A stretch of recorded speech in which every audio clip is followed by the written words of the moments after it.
discuss with Massimo if we make questions after each talk, because I don't see here. Well, maybe yes. I don't know. Maybe. Well, I will discuss with Massimo when he comes. But count with 20 minutes, I think.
Hello. Oh, great idea.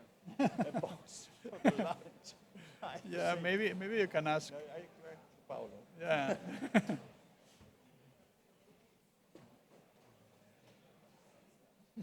that we have to wait some minutes more because there are a long queue. Okay, we'll wait.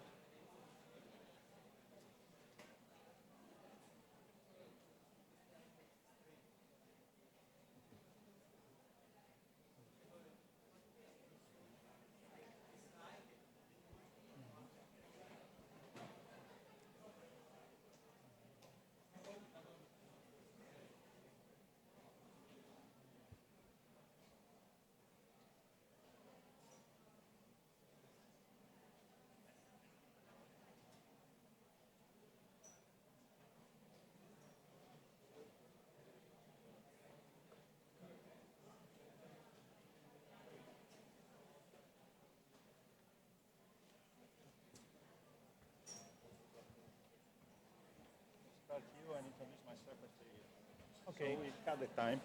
No, Paolo said to start immediately. Okay. We can No, start. wait. No, wait. No, wait. You say me. Okay.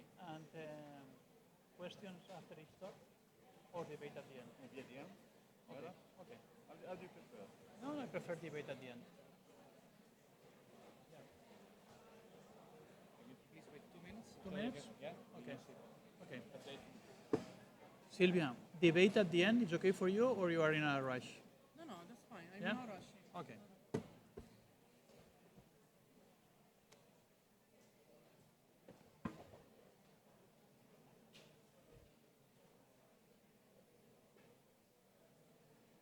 It's okay, or we have to wait?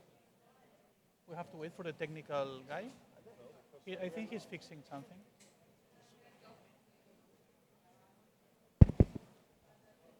We have some people waiting and queuing outside, and then also I think we have some technical problems, but we are going to start in 1 minute, I think.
make it without the slides?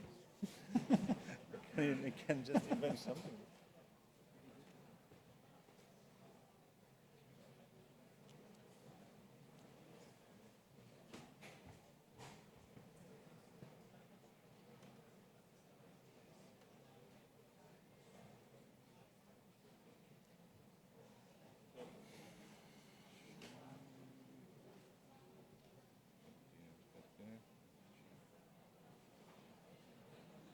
Questa è la prima. Sì, ma sto guardando le tempistiche, questo va bene. Poi c'è questa. Poi c'è questa. Giusto? Sì, dobbiamo sistemare questo, ok, va bene. Ok, perfetto. Posso partire con la prima? Schiaccio? Sì. Sì, va bene così. Okay. So welcome everyone to this line symposium supported by Estor. We are going to discuss for the next 90 minutes about advanced blood purification therapies in endotoxin-induced septic shock and also about sepsis-AKI.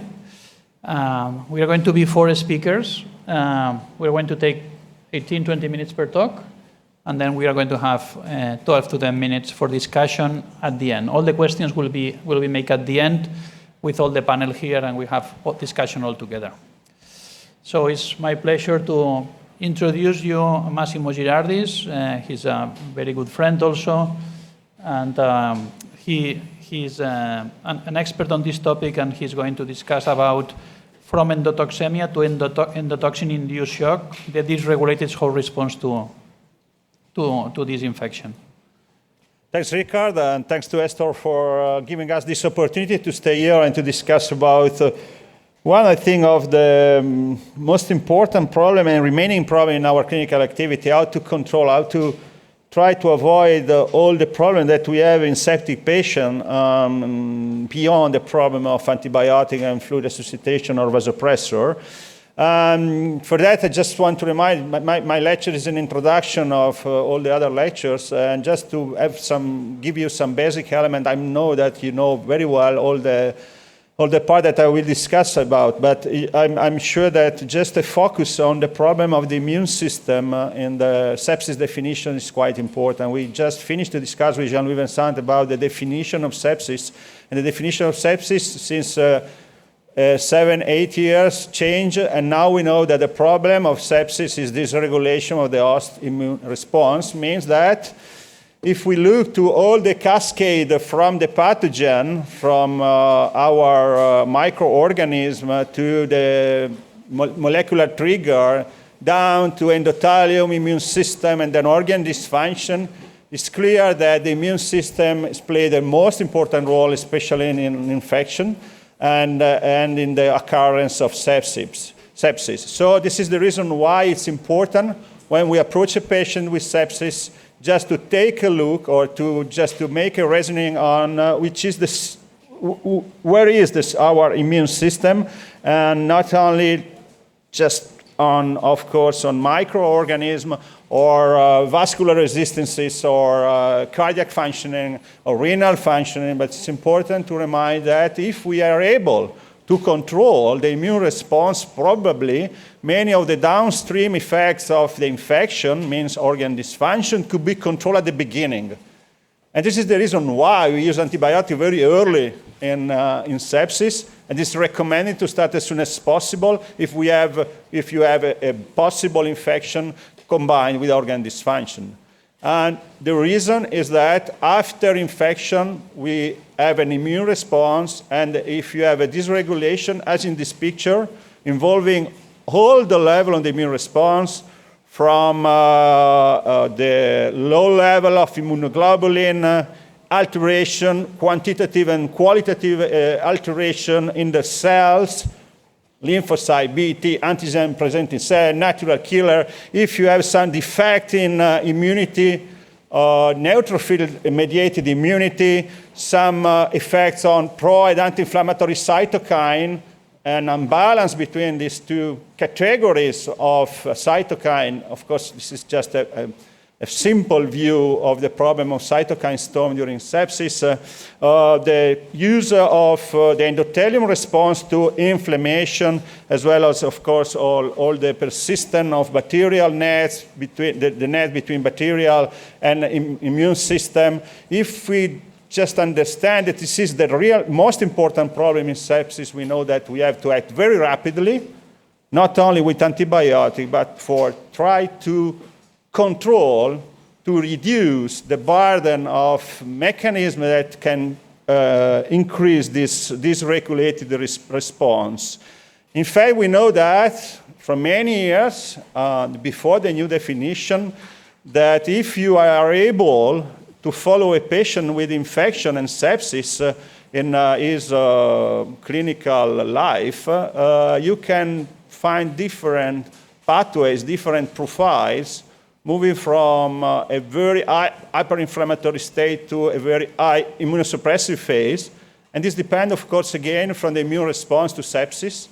And again, I guess that in most of our activity, in the first hour, but also after 1 or 2 days in our ICU, we frequently forgot to take a look to this problem.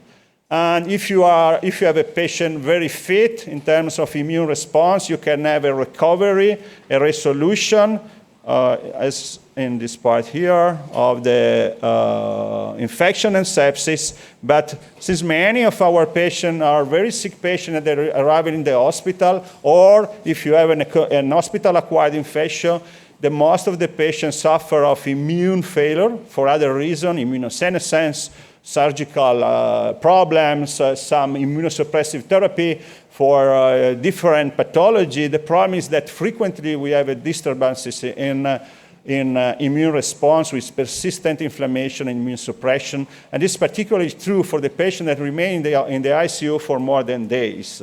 As discussed this morning, this is a matter of maybe many of the patients that arrive in the ICU from, not really from the community, could be, but maybe from the hospital with hospital-acquired infection.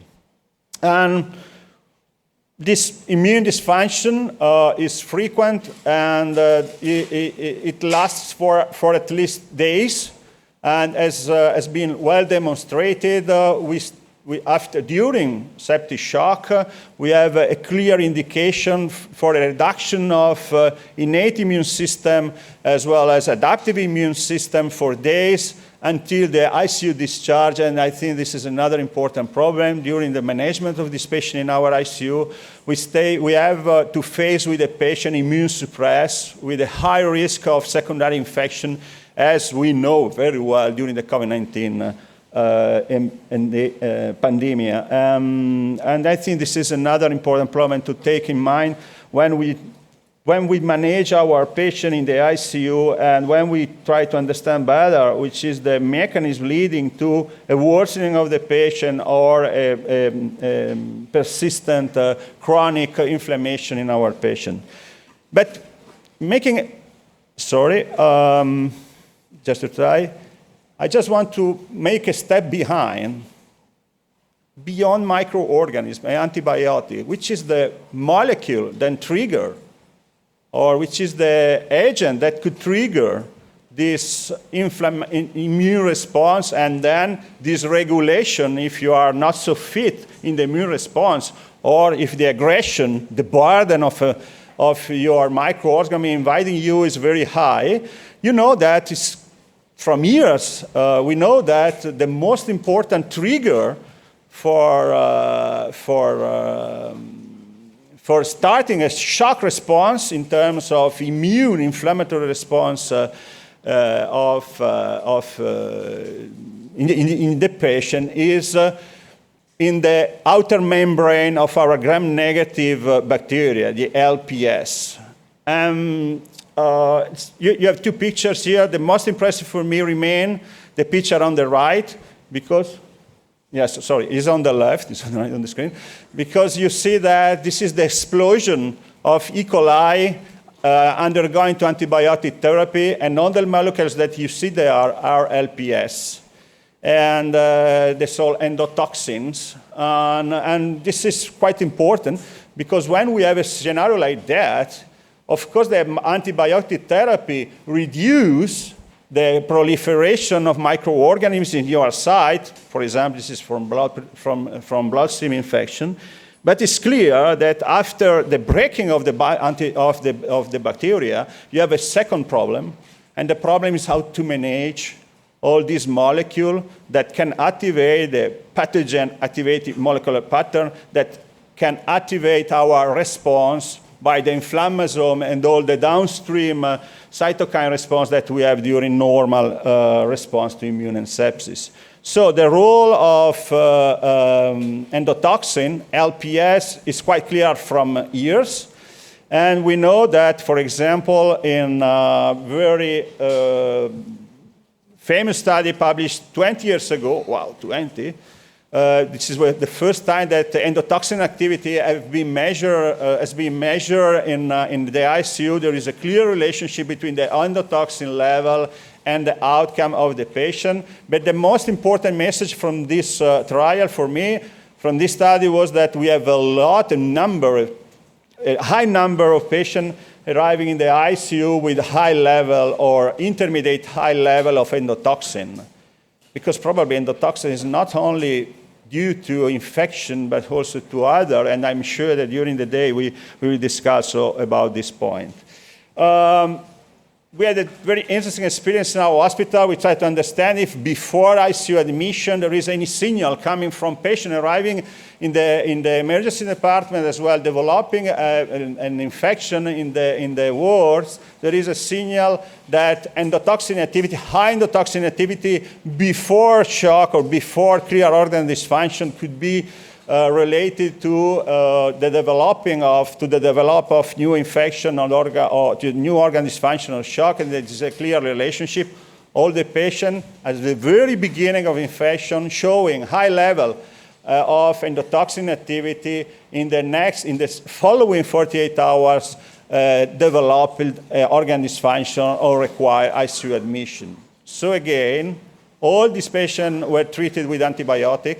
But despite antibiotic therapy, appropriate antibiotic therapy, despite that, we have organ dysfunction in this patient. Many of these patients had shock and required ICU admission. Again, we have to move outside that we could solve all the problem with antibiotics, especially in specific population and in specific microorganisms, as gram-negative microorganisms, very, very simple to understand.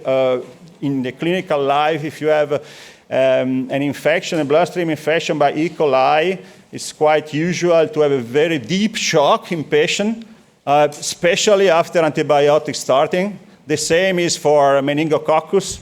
And this is one of the problems that we have beyond antibiotic therapy. How to manage these products generated by the bacteria after the antibiotic therapy. And so this is the reason why I say one step behind. Our problem is before to start with all the consequences that I mentioned you of the immune response and dysregulation, it's important to reduce the burden, not only of bacteria, but especially the burden of products of the bacteria. In this case, we talk about endotoxin that could generate this dysregulation.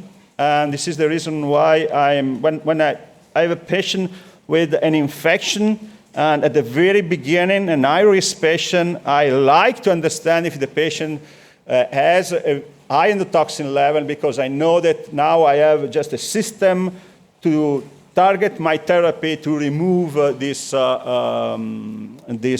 promoter of immune dysfunction. Clear data coming from experience, clinical experience. This come from Milan. They measure the cytokine level in a patient before and after the treatment with endotoxin removal device. For sure, we have differences between patients before and after. And it's interesting because many of the patients who will not survive to the treatment show very high level of pro-inflammatory cytokine, again, means that despite antibiotic, despite blood purification, despite good resuscitation, the patient remain, depends of course on the immune response, and the fit of the immune response remain under high risk of having disturbances in the immune response. Another interesting point concerning the effects of removal endotoxin during the management of patients with sepsis is shown by an interesting data coming from this experience in severe septic patient. The authors measure the activity of many of the one and other of the method that we have to understanding if the immune response is in a sort of failure or is good functioning. One of these markers is, the HLA-DR expression on the monocyte, and you can see that using very early, remove very early the endotoxin in the blood, you can spare a suppression of the activity of the monocyte and measured by the HLA-DR concentration in the surface of the monocyte. That means that you have a still active innate immunity against new pathogens with the reduction, of course, of dysfunction, reduction of the risk of secondary infection, and so on.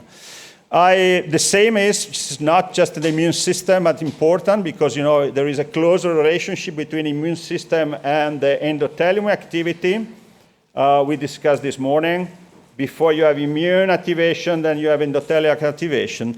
And we know that when we remove from the blood endotoxin, LPS, we have immediately an effect on microcirculation. Means that all the inflammatory pattern that stimulate the coagulation response by endothelium is decreased by the use of endotoxin level.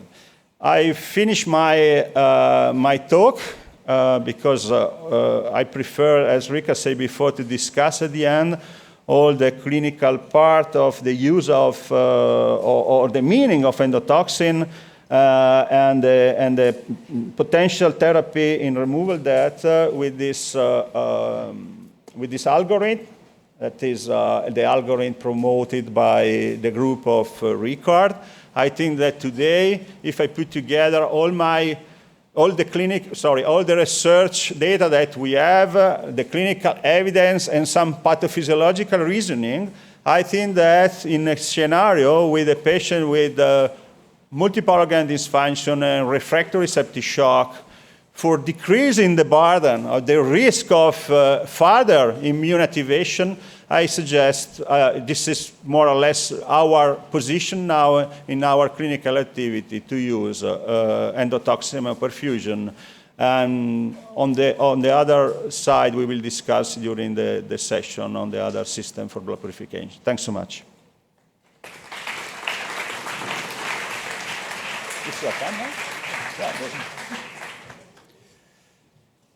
So thank you, Massimo.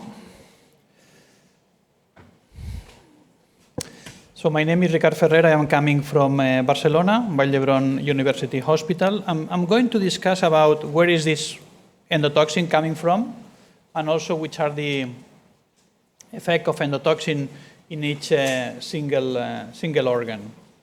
Those are my potential conflicts of interest. Of course, thank you, Estor, for inviting me.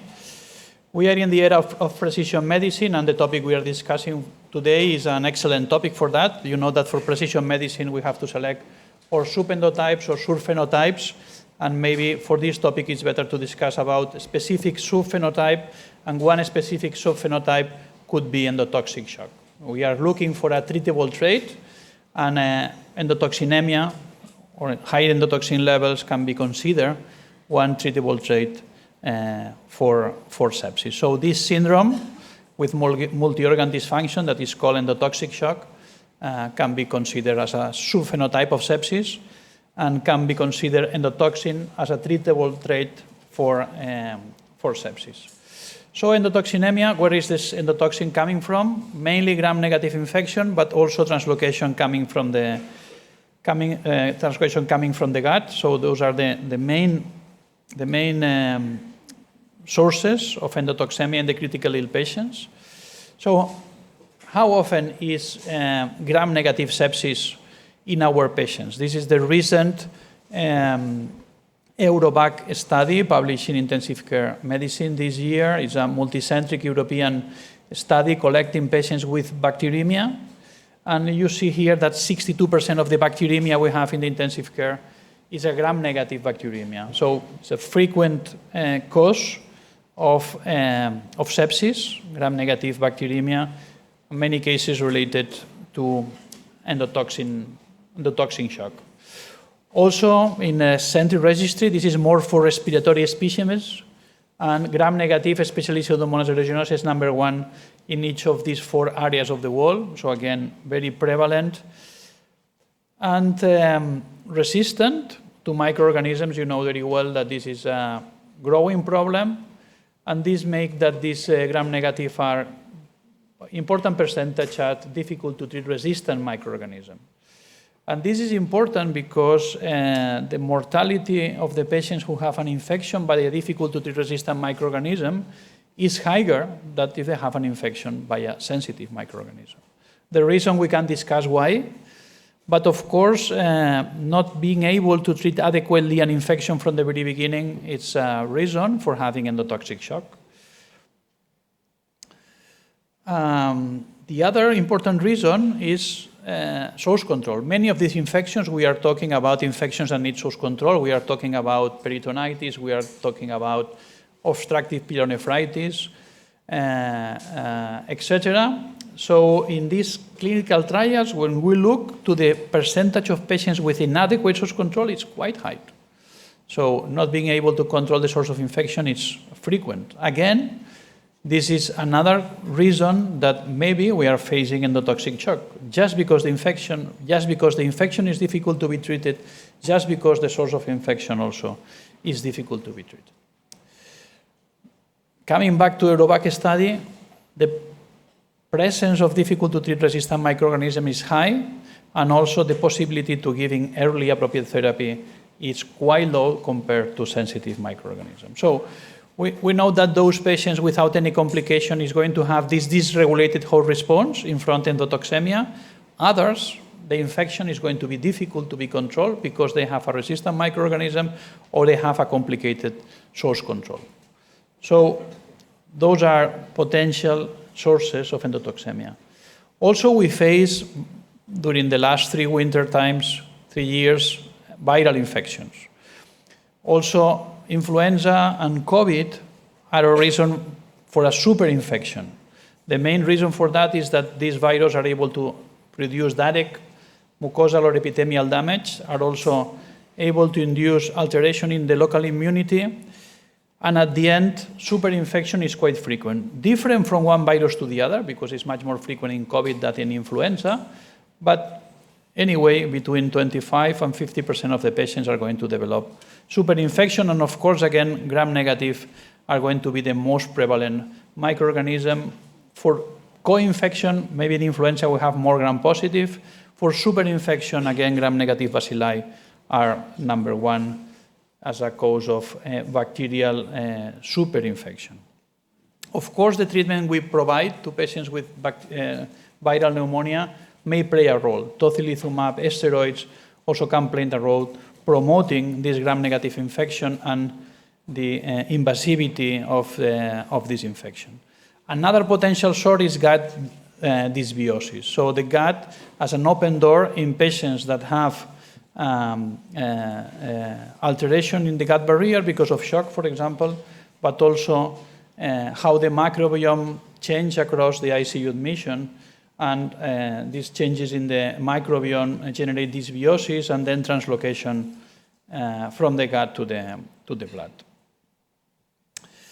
We reported, and Sylvia was the first author, several patients with COVID-19 that develop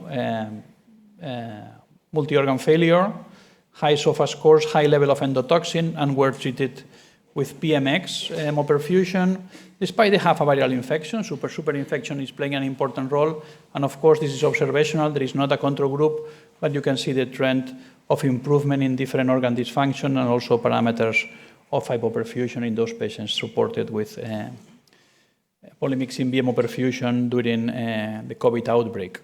So also in viral pneumonia, this is playing a role. So now we are discussing about this endotoxic shock, how LPS is recognized by the monocytes, and this generates this cascade that Massimo alluded to, and then alterations in the microcirculation and probably organ dysfunction. This is, let's say, the typical sepsis pathway, but I want to discuss with you how LPS is able to produce directly organ failure. And you will see several organs where endotoxin is able to produce direct organ failure. Some of those are described here.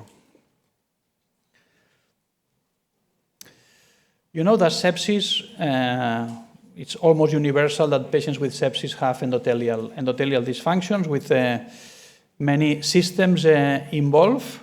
But, and I think Massimo also alluded to that endotoxin directly is able to impair the microcirculation, directly. And he mentioned, well, this is also quite elegant, that if you block toll-like receptor 4, which is the receptor for endotoxin, you can prevent this damage in the microcirculation. And also Massimo showed how there is an improvement in the microcirculation when using PMX-B hemoperfusion, you remove endotoxin from the circulation. So microcirculation is affected by the general systemic inflammatory response, but also by direct effects of the endotoxin directly to the endothelial cells in these models. What about the heart? You know that septic cardiomyopathy is frequent, can be left, can be right, can be a combination, but after 60% of the patients can have systolic dysfunction. It's not easy to recognize in some patients, especially in those patients that are severely vasodilated, but when you start with vasopressors, in some cases you can see that the left ventricle is not working properly. It has been discussed or discovered many years ago that there are humoral factors that are able to induce cardiomyocyte contractility depression, and mainly those are inflammatory mediators. Maybe it's less known that LPS is able to reduce also the contractility of the myocardiocytes, and that again the myocardiocytes have receptors for toll-like receptor for LPS, and the microorganisms and the endotoxin is able to decrease the contractility of the myocardiocytes. So again, this is part of the rationale that we believe that endotoxin shock is a specific subphenotype able to generate organ dysfunction systemically, but also with these local effects that alter the contractility of the myocardiocytes. This is all the pathophysiology of this condition. Also very interesting, okay, this slide is 2 times, I don't know why. Also, sepsis-associated AKI, that is going to be discussed deeply today.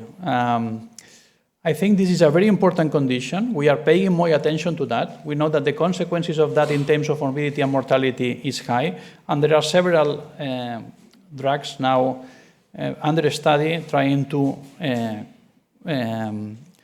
prevent sepsis-associated AKI or to reduce the need of renal replacement therapy or the consequences in terms of morbidity and mortality. One of these drugs is alkaline phosphatase. And alkaline phosphatase has interesting mode of action that it's able to inactivate endotoxin. It's able to dephosphorylize endotoxin, and this form of endotoxin is not able to inflammate the kidney.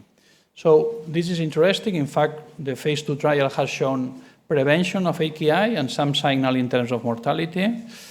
And the phase 3 trial is still not published, but also have shown prevention in AKI. So acting in LPS levels, it makes sense. But again, LPS is able to be filtered at glomerular level. It's able to arrive to the tubular cells and is able to produce damage in these tubular cells because they have, again, toll-like receptor 4. And also, LPS is able to produce vasoconstriction of the efferent arteriole and decrease the glomerular filtration rate. So, again, direct effect. The same for the lung. This is the typical picture of ARDS, and you know very well the pathophysiology of this condition. We have seen a lot about this in COVID, but again, if you challenge the lung with LPS, you will see the same diffuse alveolar damage that you can see in patients with RDS. So also, endotoxin is able to produce local damage. So, anti-inflammation is part of the adaptatory response in terms of sepsis, but also in endotoxic shock. So we are going to have inflammation, but also an anti-inflammatory response.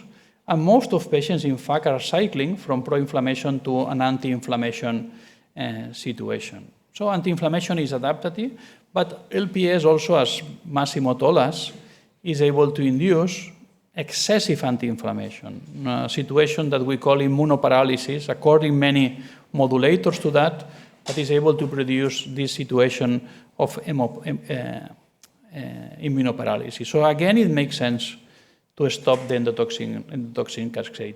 The reason for that is this protection mechanism that I said is adaptative, which is endotoxin tolerance, very interesting, but when it's excessive, it produces immunoparalysis. Again, many pathways implicated in that. We're interested in blocking endotoxin from the beginning and not in blocking one of these mediators that you can see in this slide that are implicated in this endotoxin tolerance. So my main message is that endotoxic shock is a subphenotype of patients with sepsis, can be treated using precision medicine.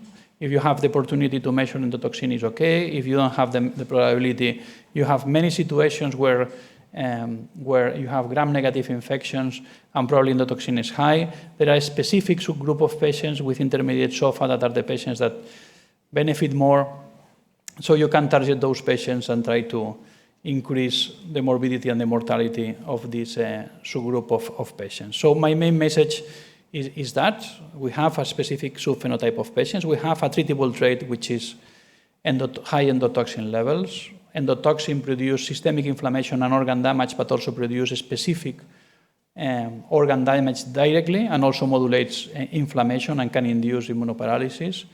And I think that precision medicine can help us in the future to improve the prognosis of these patients. Thank you. Thank you for your attention. Thanks so much, Richard. We will discuss about this point at the end. Stay here for the question for the end of the session. Now it's time for Silvia De Rosa from Trento, and the golden hour of Polymyxin B hemoperfusion recommendation from the experts. Thank you. So just a recap. So we have an insult, could be an infection performed by gram-negative bacteria. We have triggers. We have a sensor. So what we can have is a pro-inflammatory response, an anti-inflammatory response. We can have a total recovery. We can have a chronic illness. We can have a death also our patients. So we have to make an intervention sooner. So LPS was first discovered by Richard Pfeiffer in 1892 as a heat-stable toxin produced by Vibrio cholerae, which he named endotoxin. So we know that has long been known to trigger a robust immune response we saw before. We saw that we have an activation, we have a really pro-inflammatory response. I don't want just, to retell what they told you before, but you have to consider that there is really high sensibility performed by human if you make a comparison with a murine model. And you can have an effect on kidney, lung, liver, heart, and endothelium, so you have to make an intervention and you have to do it sooner. So we have our bacteria, we can have antibiotics that we can use against our microorganisms, but we have also to perform adequate antimicrobial therapy because it's a pivotal in the management of patients with sepsis. Because we want to decrease mortality, we want to decrease readmission, we want to decrease length of stay, and also adverse events. But we know also if, and we saw just before with Massimo, if we administer antibiotics to our patient, probably what we can have against our gram-negative bacteria that we can have endotoxin release. And we have to consider that some molecules can, in a different level, cause this endotoxin release. We can have a metabolic burden. So we can have a reduced endotoxin neutralization to the blood. We can reduce clearance in the liver blood. We can release endotoxin of the adipose tissue. So we can have an increase of endotoxin concentration. So we are administering our antibiotics to our patient. We want to save them, but we have a side effect. So what we can do? We can do against this kind of explosion. We have an increase in this endotoxin. We can use polymyxins. But polymyxin, they are antimicrobial peptides that can bind to LPS, but are currently used in clinical practice. We can have also some polymyxin that should be, less toxic, but the great side effect that we can have is a neurotoxic effect. So if we make an administration intravenously. This is important because probably we can use a device that can go straight to endotoxin removal, but we have to understand which will be the best device. So we have also to ask to ourselves if we could lower the level of LPS in the blood to treat septic shock more effectively than antibiotics alone. Probably we can adjunct to antibiotic administration. We can use a support through hemoadsorption. But also, could we lower LPS levels and also remove cytokines that are just in the blood? Because it was just endotoxin release, and also we have just a pro-inflammatory burden. So we can use, after hemoadsorption, probably another kind of support to remove also the cytokines that were just released. So Polymyxin B was fixed on this fiber, and through covalently bonded to polypropylene and polystyrene derived fibers.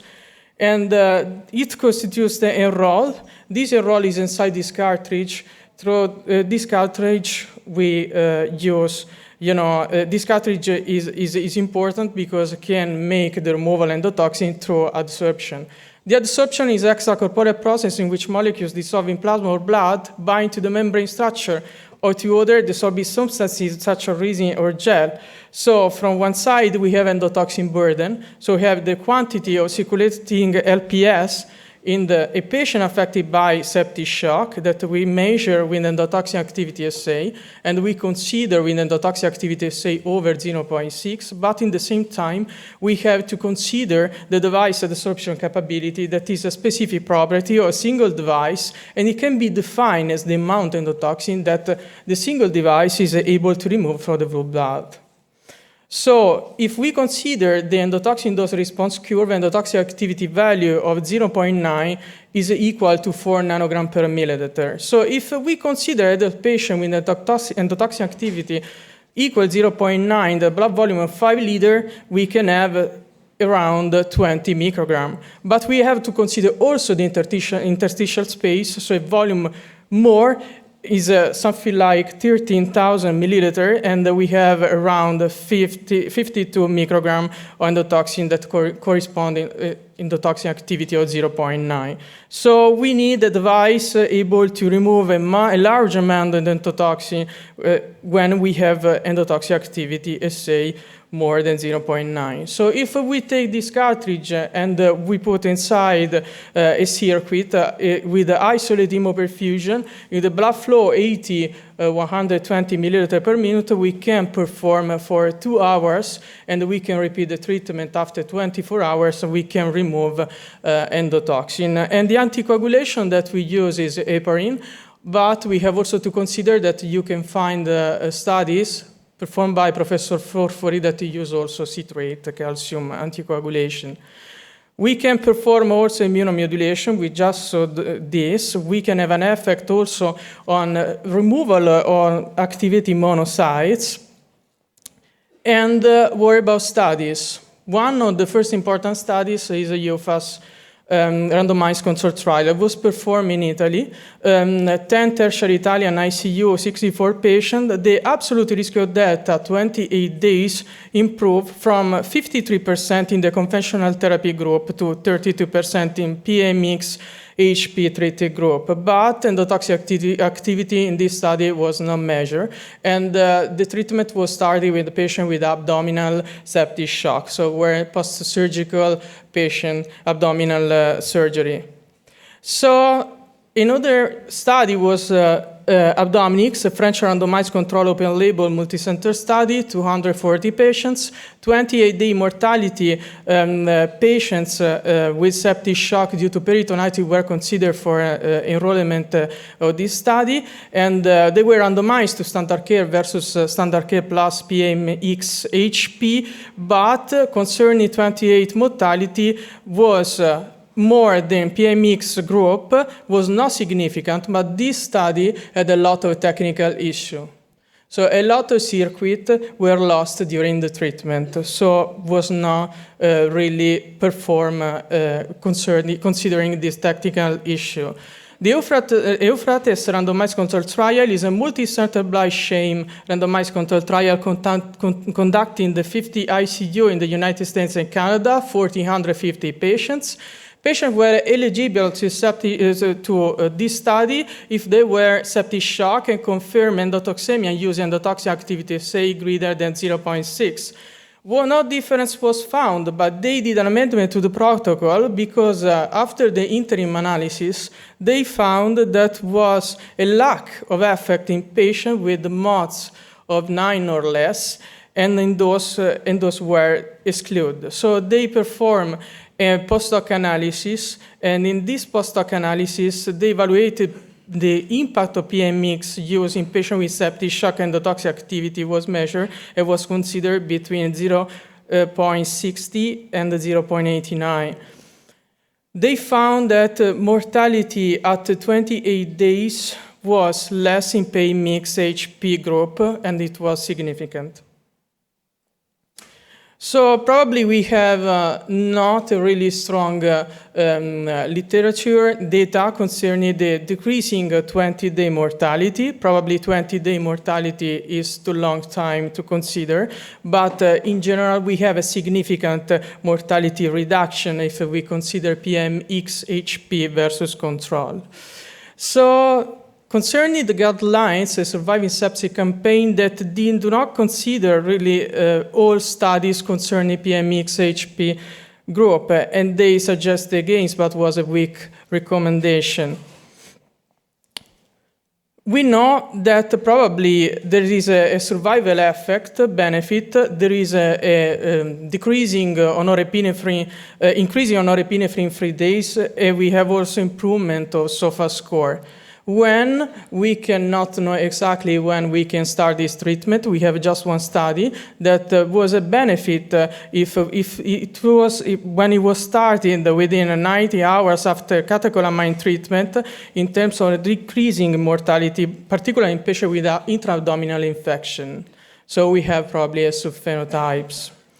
And in the same time, we have also to consider that SOFA score categories of 7 to 9 and 10 to 12 probably have a survival significantly higher if we compare with the control group.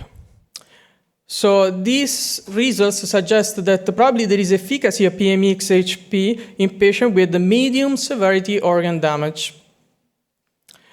Ongoing, we have a Tigris trial, and that was approved by FDA, and we are just still waiting results. What we published recently with Riccardo and also with Massimo Antonelli group and Francesco Forfori was to find the sub-analysis of EUFAS registry concerning 50 patients in which we analyzed the Trento endotoxin activity. What we found was that the patient with the high endotoxin activity resolving within 48 hours after the inclusion in the study, the endotrophic score reduction was faster, a lower CRT was required over the ICU stay compared with endotoxic activity no responder. So probably we should start in patient with septic shock extracorporeal blood purification if we want to remove a target molecule as endotoxin, and if there is renal failure, we should start with the kidney support. So we want to perform immunomodulatory support first, and after to make a preservation renal function. If there is a failure, we have to start a sequential treatment with the kidney renal replacement therapy. So worry about the kind of classification that we just did it in the last EDCI was to classify this kind of immunomodulatory support as a target because we want to remove endotoxin, and this is important. To do this, we have to create a multidisciplinary group. We have to communicate, to educate the people. We have to update local epidemiological data. Probably we should use registry. We should start a choice the treatment using a severity driving approach. We have to draft flowchart. We have to avoid the redundant prescription. We should also be aware of pharmacokinetic and pharmacodynamic issue for antibiotic during extracorporeal blood purification therapy. But it's important that we should all talk the same languages, and it's not something that we start by ourselves, but we need a group to do this. And the group could be composed not only by intensivists, but we work with nephrologists, we work with biologists, we work with pharmacologists. So kidney replacement team is important if you want to assess patient over the time in order to promptly and continuously adjust the extracorporeal blood purification based on the patient's actual needs. This is what I do in my clinical practice. Before I was in another hospital, now I'm working on this in this new hospital, and we are just doing the training concerning extracorporeal blood purification, both continuous renal replacement therapy and hemoadsorption. And if we have a patient with septic shock, we have to exclude that this patient is a subphenotype of endotoxic shock. So if we have in our lab the possibility to measure endotoxic activity, we should do this. And if endotoxic activity is over 0.6 and we have a vasoactive neurotrophic score over 50 and SOFA score over 10, probably we are in endotoxic shock if we have also evidence of gram-negative infection, and we should start Polymyxin B hemoperfusion. Duration should be 2 hours, as I told you before.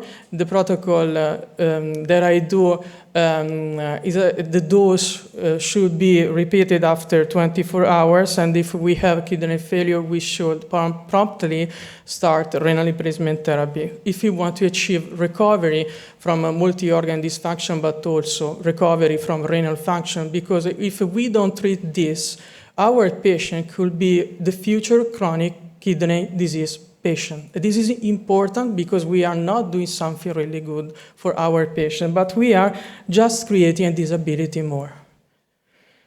So I applied this also in COVID-19 patient. This is just to tell you that sequential artificial immunomodulatory support based on endotoxin removal, immunomodulation of TNF-alpha from macrophage, and also cytokine removal for persistent cytokine production is important because it's something that we can have with the endotoxin shock. And we should also make immunomodulation. So to conclude, in a comprehensive approach for endotoxin shock treatment, the evaluation of kidney function, vasopressor requirement, endotoxemia together with source control, antibiotic therapy, based on the time from sepsis diagnosis, may have a role to personalize the treatment for each specific patient. So the monitoring should be dynamic. Our prescription could change hours by hours. So not only a specific treatment could be provided for every single patient, but even more specific treatment shall be provided for every moment that patients have particular need during his ICU stay. So in my opinion, and I think that we all consider this, that PMX-HP is a safe blood purification therapy that should be considered for management of a responsive endotoxin shock, resulting with the clinical benefit for our patient. If you have some doubt, you can write me. And this is my book that we publish really, I think in January or February. Thank you.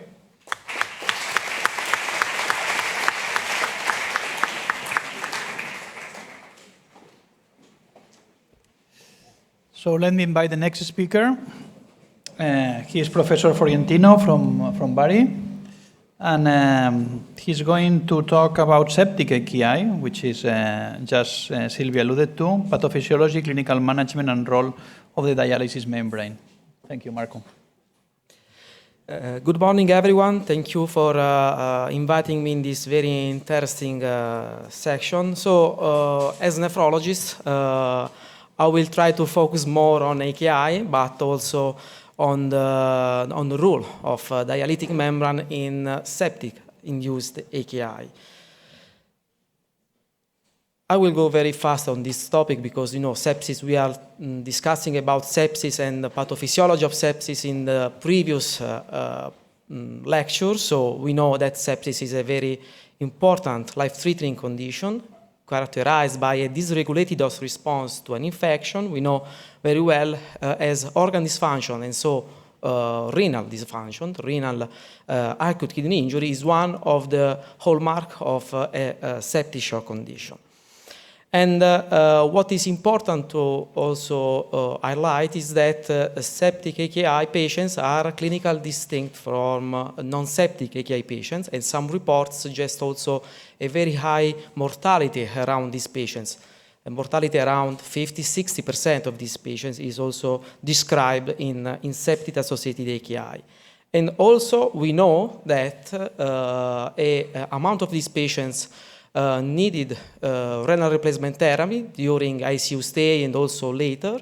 And a lot of these patients, as Silvia some minutes ago suggests, a lot of these patients develop chronic kidney disease and end-stage renal disease. So we have a very important proportion of patients who develop progress to CKD and also require RRT after several years after the sepsis episode. So we need to focus on sepsis, and this is, for example, my hospital. What I usually every day I usually see in my hospital, and this is the 2022 report of all patients that I treated with CRRT in my hospital, and 35 of patients are affected by sepsis. So the leading cause of AKI in our hospital. I want to move very quickly on this point because we already discussed the sepsis as a dysregulated host response to an infection. So we know that we have an interaction between the pathogen and the host. This is related to PAMs, so pathogen-associated molecular partner. And we talk about LPS, endotoxin, of one of these pathogen-associated molecular partners that can have the chance to activate the leukocyte, to activate the complement, to activate the coagulation cascade, and so inducing an organ dysfunction. But we have also DAMs, damage-associated molecular patterns, that are able to induce a pro-inflammatory response, so an excessive and hyperinflammation status. And we know that this is important, particularly in the first part of sepsis, but we have also an anti-inflammatory response. So we have two different arms that can work in different moments during the sepsis disease, and it is important to recognize how these two partners are important in assessing the clinical condition of our patients, but also the possibility to treat these patients with extracorporeal therapies. Why we have AKI? We have AKI because, and we have discussed about the unified therapy that Hernando Gomez suggested us several years ago. We have not only an hypoperfusion condition that was the hallmark of the sepsis AKI in the past, but we also have the ability to discover, to identify some molecules that they are filtered by glomeruli, goes to the tubulus, and then can cause a direct epithelial and endothelial cell damage. leading to mitochondrial dysfunction, microcirculation modification, so leading also to cell senescence. That is a new topic, a very hot topic in this setting, but cell senescence is an important point that link AKI to CKD, to the fibrosis. This is we already discussed about this, so we have pumps, dumps, and they are directly to epithelial and endothelial cells, causing microcirculatory dysfunction. And we talk about gram-negative infection and the endotoxin as one of the leading pump, and we know that they can act directly to renal cells, to toll-like receptor 4, but also acting through the systemic toll-like receptor 4 and leading to epithelial and endothelial injury. So we also know that extracorporeal therapy are strongly suggested in the last 10, 15 years. We know probably that when we act timely, we have better results, but we are still trying to understand what is the right window to treat these patients, considering that it's not only important to remove cytokines, but also to immunomodulate these patients. So this is the reason why we have to move forward also to specific dialytic membrane, because as Silvia told before, we have a lot of patients that also develop AKI after an endotoxic shock, and so we have to treat these patients. In this setting, we have to understand that if we want to immunomodulate, we have to look at the specific target that are cytokines that have a specific molecular weight. That is around 50, 60,000 Dalton. So when we want to use usual dialytic membrane like polysulfone, we have a very limited ability to remove these cytokines. PMMA membrane, polymethyl methacrylate membrane, are instead able to improve this kind of ability, to the capacity to remove endotoxin, and we want to better understand this point, why PMMA membrane are able to do this. First of all, we have to understand that these membranes are different from the classical dialytic membrane.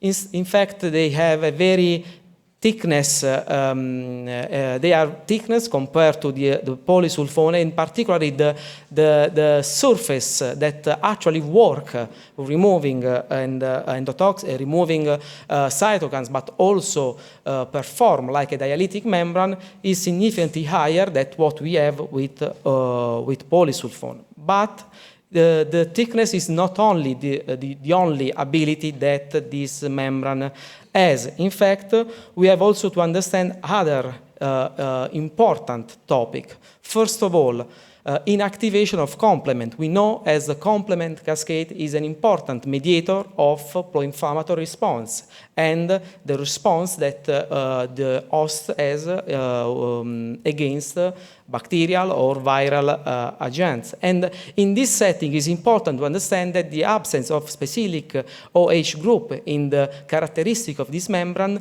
reduces the activation of complement. And we will see later how this has been demonstrated. But also, the thickness is important because it reduces the back filtration of endotoxin or the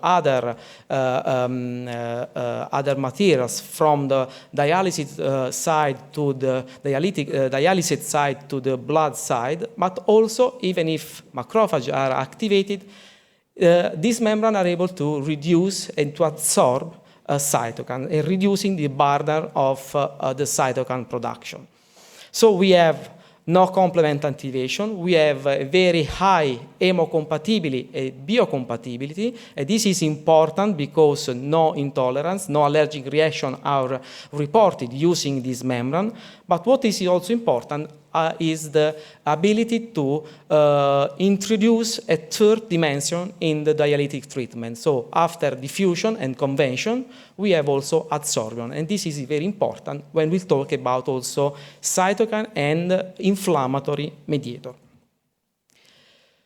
Why we know this? We know this from the chronic patients. As nephrology, we talk about the PMMA membrane for several times, several years ago. And what we have understood during these years, using this membrane in the setting of chronic hemodialysis patients, is that these membranes are able to remove a lot of other molecules, such as free light chain, for example, such as beta-2 mitoglobulin, that is an hallmark of the so-called amyloidosis during chronic kidney disease and in patients with chronic end-stage renal disease.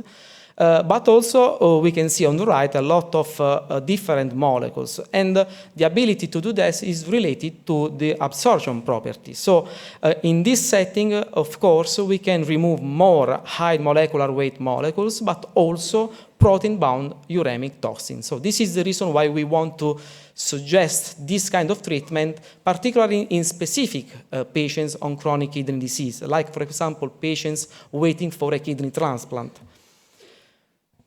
This is our other evidence supporting the ability to remove IL-6, TNF-alpha, and other molecules using PMM membranes. And in the same time, this was also demonstrating in COVID patients on maintenance hemodialysis. And the impact of the removing, so the results are improving, the survival is improving in these patients when you are effective in removing cytokines. We also wanted to change our setting. So if we are discussing about chronic patients, okay, we have several evidence about this, but we need evidence also in the acute setting. And our group performed this study. Actually, the leader was Giuseppe Castellano, that now is in Milan.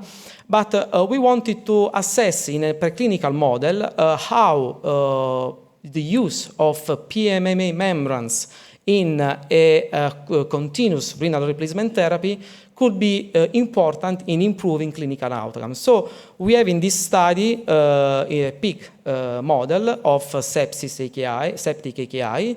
We infuse LPS, and after that we have a group that is just the endotoxemic group, so we just infused LPS.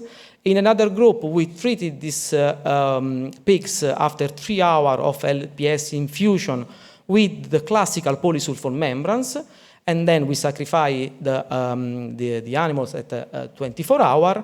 In another group, we use CVVH, continuous vena-venous hemofiltration, using polymethyl methacrylate membrane. And we collect blood samples to understand the impact on the systemic inflammatory mediators, but also on renal function. We collect renal biopsy in order to understand the impact on the tissue level. And also we analyze the gene expression of a specific gene involved in the pro-inflammatory response. And what we have is a great impact on clinical outcome. If we consider that no pigs in the PMMA group died before the 24 hours, compare what we have instead in the LPS and in the polysulfone group, and also creatinine and urine output were significantly better in the PMMA group. But also at a histological level, we can see that the use of this membrane reduces significantly the impact of the tissue damage, the organ dysfunction. We are talking about endotoxic shock as the leading cause of organ dysfunction, but we can easily understand how this treatment can impact on histological damage, and also, we will see later here, the impact of early fibrosis. Fibrosis is not just a late process in the development of CKD, but we have an early fibrosis, and this is important because AKI to CKD transition exists. So we have to understand this also starting from the beginning.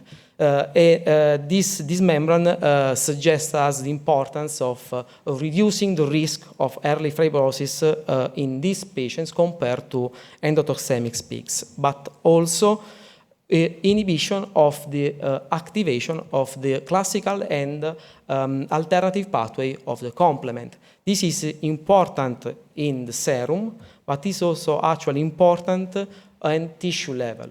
In fact, we can see how the green light that you can easily see in the LPS group was attenuated in CVOH with polysulfone, but was completely absent in patients treated with PMMA. So against the ability to reduce the complement activation that we all know is one of the main mechanisms involved in the pro-inflammatory response is important.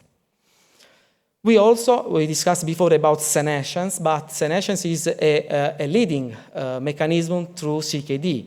And also we can see in these patients that we have a recovery, a reduction in the Clotho disease. Clotho is the classical anti-aging factor that we already discussed and published a few years ago in the kidney transplant setting, in the ischemia reperfusion injury, in the context of kidney transplantation. But also we will see here a level of Clotho very close to what we have in the healthy pigs. And also this is also demonstrated at tissue level.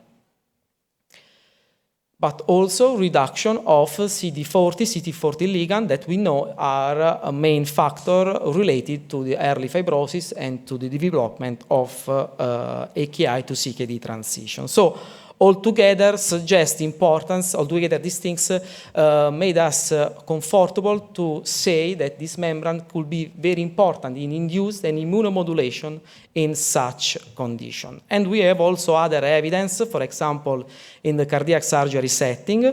We will see here, these are patients on chronic hemodialysis that are going to do a cardiopulmonary bypass. Actually the authors treated these patients with polysulfone compared to the PMMA, compared to patients not on chronic hemodialysis. And we will see an important immunomodulatory effect related particularly in the PMMA group. And also in patients with severe acute pancreatitis, we will see an impact also on several clinical outcomes. On SOFA score, we will see that patients that were treated with PMMA, that are the red boxes, are started from a very severe SOFA score, very increased KDIGO stage, and how these patients improved significantly after the blood purification treatment. So, since we are talking about PMMA, we are talking about, as I told you before, immunomodulation, immunoprotection, but also renal protection. And so why we combine what we have discussed in the previous lecture with what we are discussing now? So we can start removing LPS as the leading cause of an endotoxin shock, but also we can try to continue the work of Polymyxin B hemoperfusion, try to continue to immunomodulate our patients. And so this is the reason why switch our idea on a sequential therapy. So starting from the absorption of LPS, but continuing to do our work in patients with AKI, removing uremic toxic, but at the same time try to absorb cytosine, chemokine, and other inflammatory mediators. This is also important because, and more easily to do now, because we have also technology that support us in switching the two treatment in a very easy way compared to what we have done in the past. So in that case, we have to change the circuit 2 times to guarantee a Polymyxin B hemoperfusion and CRRT. So we have also technology that support us, and this I think is an important point for the future treatment of these patients. And so, as Silvia suggested before, we tried in a strong collaboration between nephrologists and critical care physician to assess like a flow chart, operative flow chart, and so defining the endotoxin shock, and then if we have endotoxin activity assay more than 0.6, And actually, I will say even less than 0.6, but when we have a blood culture positive, in my personal experience, I also try to use this procedure because I think it's also important when we have the rationale related also to the clinical condition of the patient. And then if patients has AKI, we can use not just the classical dialytic membrane, but use a different membrane that can ensure us, as I put here in the conclusion, immunoprotection, so high hemocompatibility and biocompatibility, but also try to continue to immunomodulate these patients, inhibit the complement system, induce cytokine absorption, and also reduce the several pro-inflammatory factors, but also prevent the early fibrosis. That is the step to the chronic kidney disease, to the AKI to CKD transition. And thank you so much for your attention.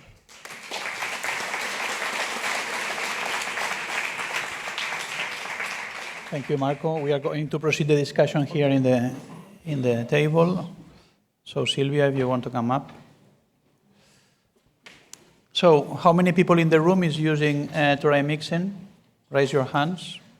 Just to know if you are in an expert with experienced group or less experienced group. Okay, few people. Okay, good. Come with us. Come here. Okay. Here. Ricard, I just a couple of clinical questions. If you want, I start with the first one. Yeah? If there is any common question from the floor, raise your hand and feel free to interrupt me or the discussion for any question. But I start with the first one. And it's a question to you, to all the experts on the use of endotoxin removal device, Polymyxin B. And before the Euphrates trial, I was really convinced that a biomarker as endotoxin level in our patient could be the gold biomarker that we have for deciding about this therapy. After that, although the secondary analysis, I'm just in some trouble with my pathophysiological approach to the patient, means that I expect that probably a patient with a very high endotoxin level should be the patient that have the most benefit by the use of Polymyxin B treatment. But the trial said different, that probably patient with mild endotoxin level could be benefit by Polymyxin B treatment. What is your idea on that and some suggestion for practical approach to these data that are, I think, quite important? I don't know if Ricard, Silvia, or Marco, sorry, I remember the family name. Yeah. So that's a very good point because but I think that measuring endotoxin level, you can reduce the level of heterogeneity because you're going for a subphenotype. Still, inside of this subphenotype, there is heterogeneity in treatment response. And we see in EUFAS 50 that there are responders and non-responders. And also we see in the trial that there is heterogeneity, so you have to do subgroup analysis to identify really the group of patients that benefit. But I think it's the way to go because you have a more homogeneous group, but still inside of this group, you have heterogeneity in treatment effects. Also, another strategy is the one that has also alluded Silvia about in the Japanese registry, how patients are responding or not responding based in SOFA. But for this trial, for this study on the registry, I have doubts because in terms of mortality, it's clear that patients with high SOFA they're not responding because maybe the risk of death is so high that the patients are difficult to be rescued. But patients with lower SOFA, there is not signal in terms of mortality, but maybe there is a signal in terms of morbidity, and preventing AKI is really a very important outcome. So the problem, I think, is to identify this kind of subphenotype. So probably endotoxin activity level could help you to make a direction on a kind of endotoxic shock. Because in clinical practice, when I measure, I have not always endotoxin activity positive. So I make an exclusion. So those patients has not this kind of endotoxic shock. So we also have to consider that we have also negative results, and also if we are talking about, because in direct test, so if we are talking about leukemia and we have no white cell, we have no results. We are not able in this kind of patient to understand if they are in endotoxic shock or not. COVID-19 was different because we were giving corticosteroids to our patient, and probably we have an increasing of white blood cells. They were, in the 7-8 days after, COVID-19 infection, and we were not able to identify exactly when they were starting to be in shock. We saw just the patient in endotoxic shock. Endotoxic activity was really useful for me to start Polymyxin B hemoperfusion in those patients to have a reversal. Otherwise, could not. Because they were, when they were in superinfection and in shock, they were going to die. So it was really helpful for me. No, I agree with all of you. In my personal experience, but for not researcher, for a clinical point of view, I will say that endotoxin activity assay cannot be the only parameters to define and to allow us to say, okay, let's treat the patients or not.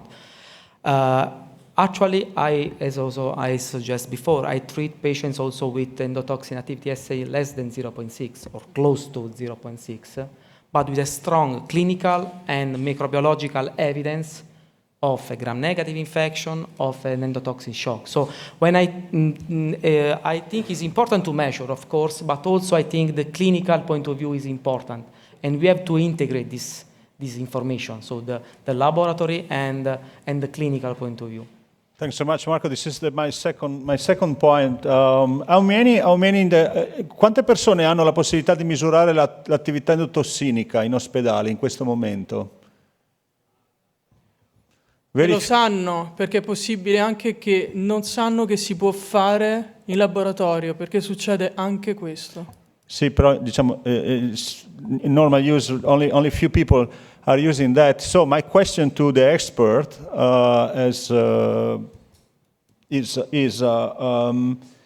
could we use, as Marco suggested before, the microbiological identification of the microorganism as a proxy variable of endotoxin activity? I mean, if we have a gram-negative infection in the lung or in the blood, for sure we have very high endotoxin level, means that if a patient is shocked, that the shock is an endotoxic shock. It could be a way for solving the problem of measurement of endotoxin activity. What do you think?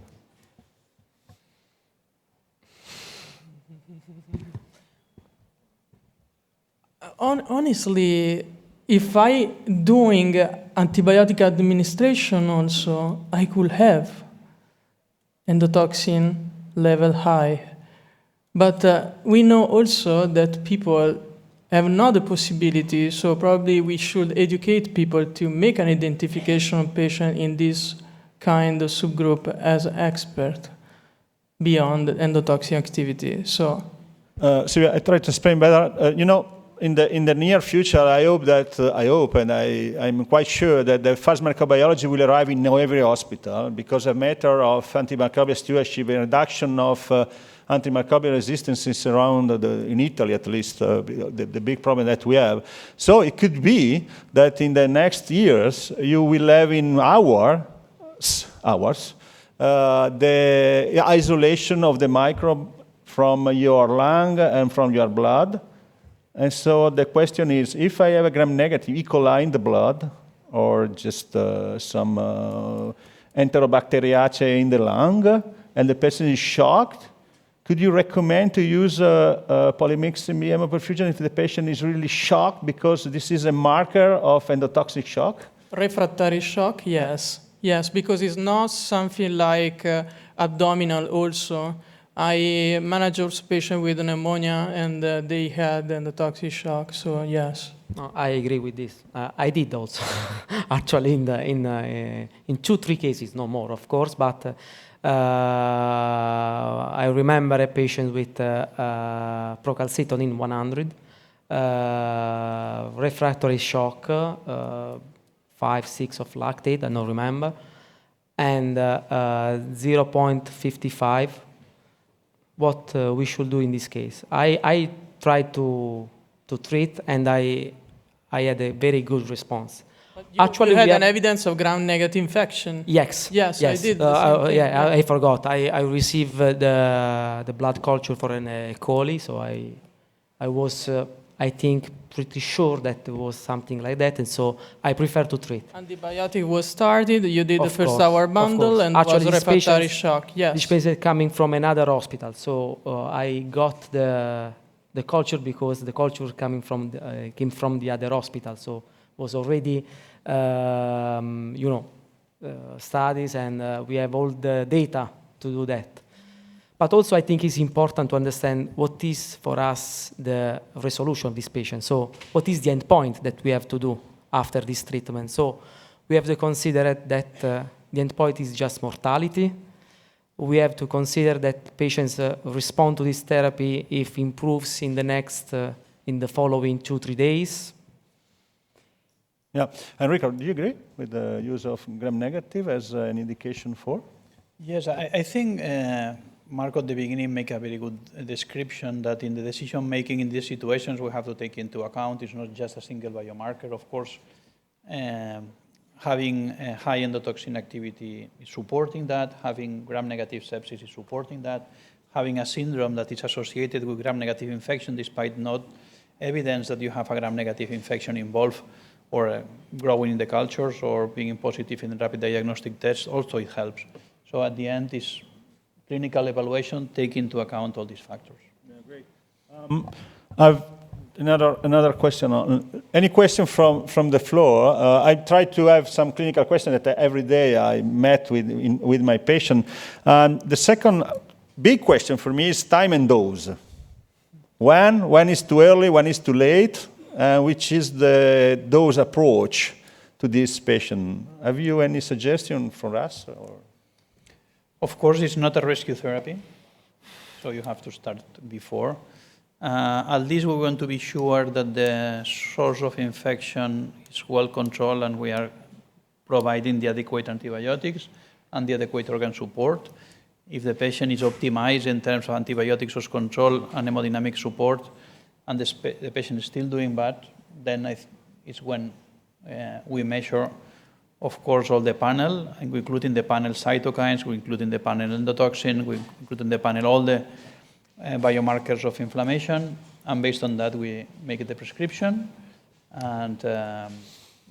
Yeah, that's also my behavior. But the slide from Silvia say that is think about the application of Polymyxin B in the first 6 hours. Is it correct? Yeah, 6 hours from shock. So I start vasopressor, and I look to my patient. So if there is a refractory shock, so if I don't fix it with the first hour bundle, I do, and I give to myself and my team a time, because we want to be on time, because we have to consider the time for endotoxin activity if we can measure. And to recognition, we need at least 6 hours. But is it time for the team that I have? Because I don't want to be later. Because if we do later, it's too late. So lactate increase the vasoactin atrophy score, and increase also SOFAR to your patient. And this is a bridge therapy to recovery, and also a joint therapy. So you should be on time. Great, because that's great, because the window of opportunity for each drug is important, and I think that many of the treatment that we are now doing with Polymyxin B is too late. It's right. After days, and I think that the window of opportunity for the drug is to think early. I don't know what does it mean early, but could be around 6 and 12 hours. You start because you have a shock, so your endpoint should be shock resolution. No mortality, because 28 mortalities is too long time. And Marco, have you any suggestion for the dose? This is, I think, another hot topic. So we know that in our usual protocol we usually do two treatment. 24 hours apart each other, but I think probably we, and I don't know if I don't do this regularly, but I think probably we need to redose AAA later after the treatment to understand if we were able to remove or not, to improve also, because this is important, because if we have after 2 days, for example, the same AAA level, probably will be useful in other treatment, or we can say, okay, the patients... Honestly, I think that endotoxin activity is also helpful if you perform a trend, because I did it to my patients. Exactly. It was really interesting because for SUS control. So I choose to start the third treatment in 3 patients based on endotoxin activity also and refractory shock after twice. And I was looking also to if I was performing a good management of SUS control, both with antibiotics and the surgical SUS control, and my patient went in OR. So was a bridge also to surgery, and I used the third Polymyxin B hemoperfusion in these cases, but we're selected because we are personalized treatment, no? Thank you, Silvia. I just have a question for all you 3. I'm going to make a list of therapies, and please tell me if you are going to provide this treatment before, after polymyxin, or never. Okay. Steroids, vasopressin, methylene blue, and vitamin B. Sorry, the last one was? Vitamin B. Vitamin B. Or vitamins, vitamin B, vitamin C. Yeah, right.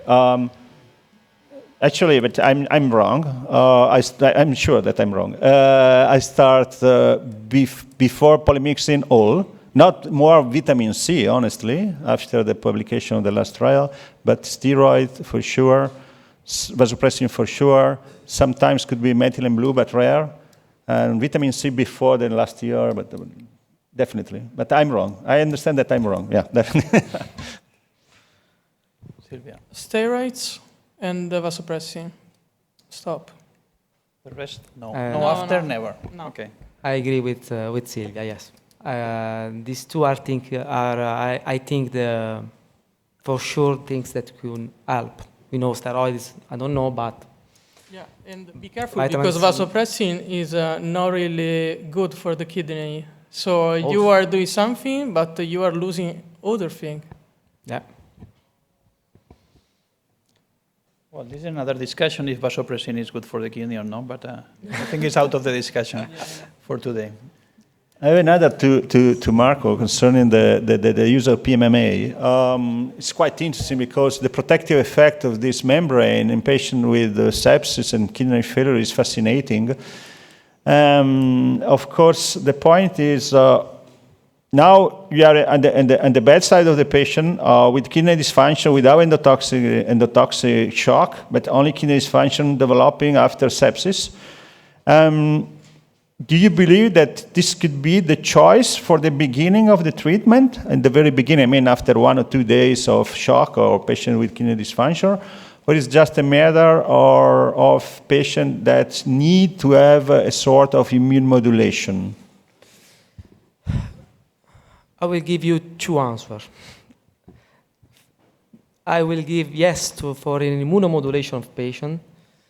If I told about the technical characteristics of the filter and what the filter is able to do,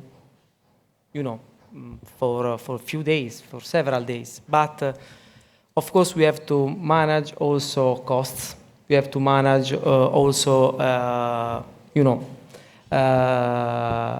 organization. And I think in this setting, in this moment, since we need more evidence about this, I will support the immunomodulatory effect in the beginning and try to reach the first moment or the first day of the sepsis condition and disease.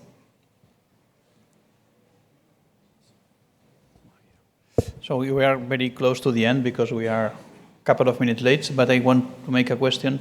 It's related to PMMA and antibiotics. If there is any change in antibiotic removal, absorption, or convection using this type of membranes compared to polysulfones?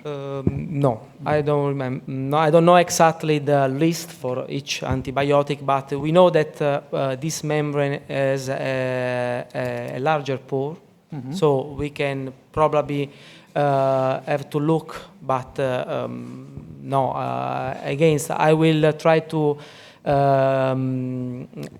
use specific antibiotic dosage according to the treatment that I'm doing. So CVVH versus CVVHD versus CVVHDF, but I don't think this is an important point in this for this membrane. Okay.